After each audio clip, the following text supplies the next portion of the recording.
बहुत ही अच्छे विषय पर बात करने जा रहा हूं।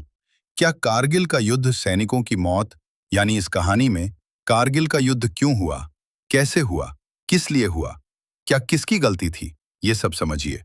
1999 की गर्मियों का समय था, जब भारत के जम्मू कश्मीर के ऊंचे पहाड़ों में सब कुछ सामान्य लग रहा था।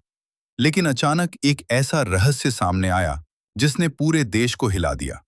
कारगिल की बर्फीली चोटियों पर, जहां आमतौर पर भारतीय सेना की निगरानी रहती थी, वहां कुछ अजीब हलचल देखी गई।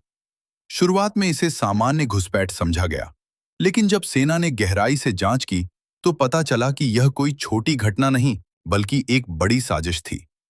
पाकिस्तान की सेना और घुसपैठियों ने भारतीय सीमा के अंदर ऊंची पहाड़ियों पर कब्जा कर लिया था, ताकि वे रणनीतिक रूप से भारत को नुकसान पहुंचा सकें।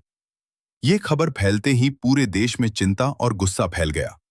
भारत सरकार और सेना ने तुरंत कार्रवाई करने का फैसला लिया और शुरू हुआ ऑपरेशन विजय। भारतीय सैनिकों के सामने सबसे बड़ी चुनौती थी। दुश्मन ऊंचाई पर था और हमारे जवान नीचे से चढ़ाई कर रहे थे, जहां हर कदम मौत के करीब ले जा सकता था।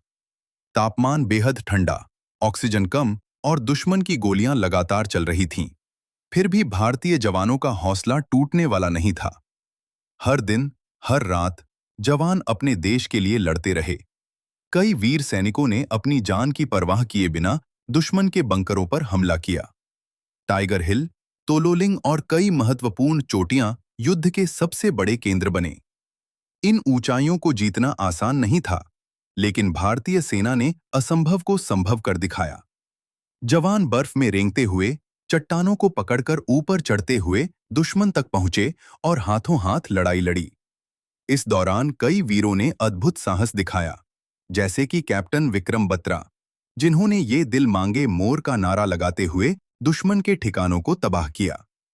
हर जीत के साथ भारत का आत्मविश्वास बढ़ता गया और दुश्मन पीछे हटने लगा।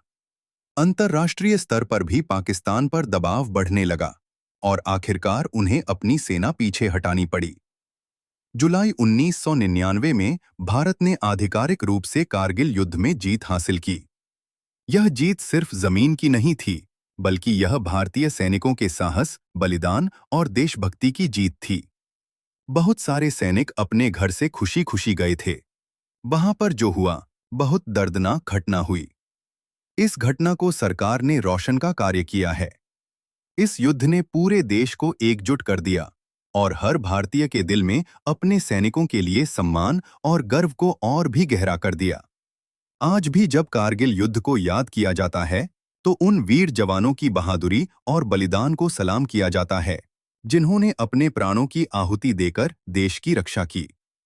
कारगिल में युद्ध में जो सैनिक शहीद हुए, उनके लिए लाइक कर दो और जो लोग वहां पर मारेंगे, उनके लिए कमेंट कर दो। और कहानी पसंद आई हो तो शेयर जरूर करें।